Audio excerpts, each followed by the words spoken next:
சமையல் with ஷேரன் subscribers எல்லாருக்கும் வணக்கம். புது சப்ஸ்கிரைபர்ஸ் எல்லாருக்கும் ஒரு ஹலோ.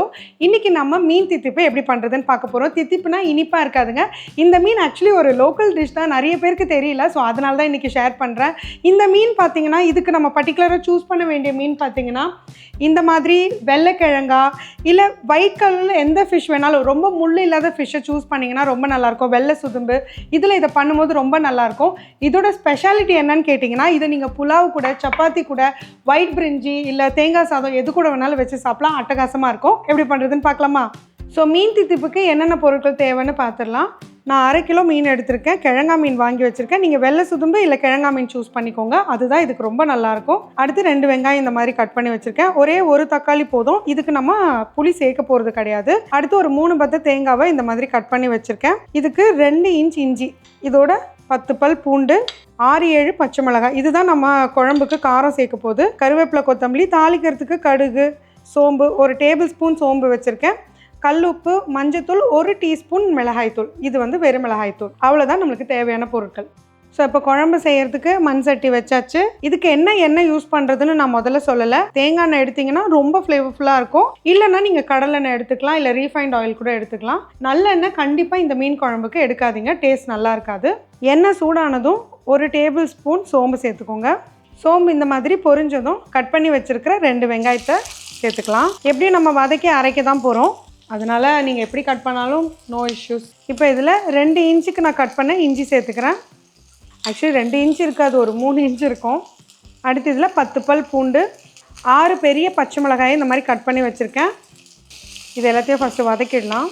கொஞ்சம் சீக்கிரம் வதங்கிறதுக்கு 1 டேபிள் ஸ்பூன் கல்லுப்பு சேர்த்துக்கிறேன். குழம்பு பண்ணுறதுக்கு சேர்த்த மாதிரி தான் சேர்த்துருக்கேன். இது கூட 1 டீஸ்பூன் மஞ்சத்தூள். நல்லா வதங்கட்டும். வதக்கும் போது நம்ம தக்காளி சேர்க்க போகிறதில்ல, குழம்பு செய்யும் போது நேரடியாக சேர்க்க போகிறோம். இந்த குழம்பு எக்ஸாக்ட்லி ஒரு 15 மினிட்ஸில் செஞ்சிடலாம். இப்போ வீடியோவில் நான் காட்டணுன்றதுக்காக நான் கொஞ்சம் ஸ்லோவாக உங்களுக்கு சொல்கிறேன். அடுத்து இதில் 3 பத்த தேங்காய் நான் வச்சுருக்கேன். இந்த மாதிரி கட் பண்ணி சேர்த்துக்கோங்க. அரைக்கும் போது கட்டி கட்டியாக இல்லாமல் இருக்கும். நீங்கள் துருவி கூட சேர்த்துக்கலாம். தேங்காய் இல்லாமல் இதை செஞ்சால் நல்லா இருக்காது. ஸோ கண்டிப்பாக தேங்காய் சேர்த்துக்கணும். இந்த மீன் குழம்பு பார்த்தீங்கன்னா 15-20 நிமிஷம் மேக்ஸிமம். வெள்ளைக்கிழங்கா கிடச்சா எங்கள் வீட்டில் இந்த குழம்பு தான் செய்வோம், ரொம்ப நல்லாயிருக்கும். ஸோ இது வரைக்கும் ட்ரை பண்ணாதவங்க கண்டிப்பாக ட்ரை பண்ணி பாருங்கள். ஸோ இதை நான் மிக்ஸி ஜாருக்கு மாற்றுறேன். சூடாகவே தான் மாற்றுறேன், அப்புறம் ஆறுனதும் அரைச்சிக்கலாம். ஸோ இப்போ அரைச்சிட்டு வந்தாச்சு. சட்டியை வச்சுட்டு மறுபடியும் ஒரு குழிக்கரண்டி எண்ணெய் ஊற்றிக்கலாம். எகெயின் நான் கோகோனட் ஆயில் தான் எடுத்திருக்கேன். ஸோ இப்போ எண்ணெய் சூடாகிடுச்சு. 1 டீஸ்பூன் கடுகு சேர்த்துக்கலாம். கடுகு பொரியட்டும். கடுகு பொரிஞ்சிருச்சு. இப்போ கருவேப்பிலை சேர்த்துக்கலாம். இப்போ இதில் புளிப்புக்காக ஒரே ஒரு தக்காளி. இப்போ நம்ம இதுக்கு வந்து வெங்காயம் சேர்க்க போகிறது இல்லை. நல்லா வதங்கட்டும். கொஞ்சம் மசிஞ்ச மாதிரி வதங்கி வரணும். இது நல்லா இப்போ வதங்கிட்டுருக்கு. இதில் 1 டீஸ்பூன் வெறுமிளகாய் தூள் நான் சேர்த்துக்கிறேன். நீங்கள் பச்சை மிளகாய் இவ்வளோ போட்டு உங்களுக்கு காரம் பத்தாமல் தான் இருக்கும்.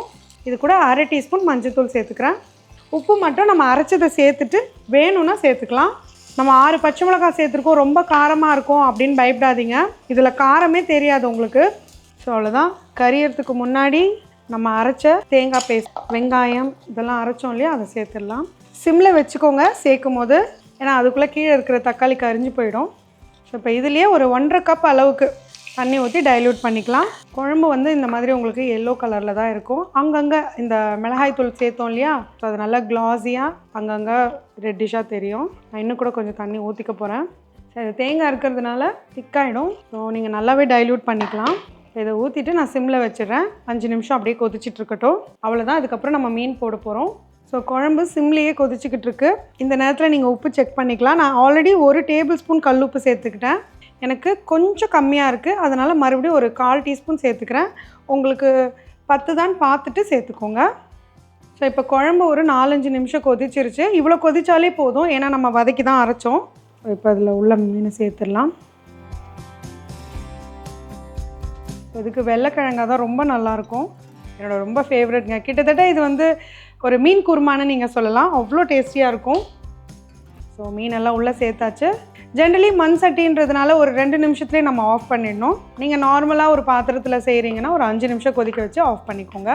ஸோ பாருங்கள், இந்த அளவுக்கு கொதிச்சதுமே நான் ஆஃப் பண்ணிடுறேன். எக்ஸாக்ட்லி ஒரு 2 மினிட்ஸில் நான் ஆஃப் பண்ணிட்டேன். ஏன்னா இது மண் சட்டி, ரொம்ப சீக்கிரம் நம்மளுக்கு கரைஞ்சிரும். இந்த ஹீட் ரொம்ப நேரம் வேறு இருக்கும். நான் இந்த சட்டிலேருந்து வேறு பாத்திரம் மாற்றிடுவேன். இந்த வெள்ளைக்கிழங்கா பார்த்தீங்கன்னா நல்லா செண்டு செண்டாகவே இருக்கும். ஸோ இந்த சூட்லேயே இது வெந்து வந்துடும். இப்போ ஃபைனலி நம்ம கொத்தமல்லி சேர்த்துட்டு ஆஃப் பண்ணிடலாம்.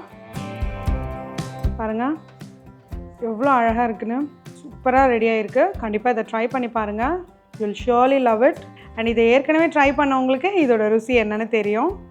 ஸோ இன்னொரு முக்கியமான விஷயம், இந்த கிழங்கா மீன்லேயே 2 விதம் இருக்கும். நிறைய பேருக்கு தெரிஞ்சிருக்கும். தெரியாதவங்களுக்கு சொல்கிறேன்.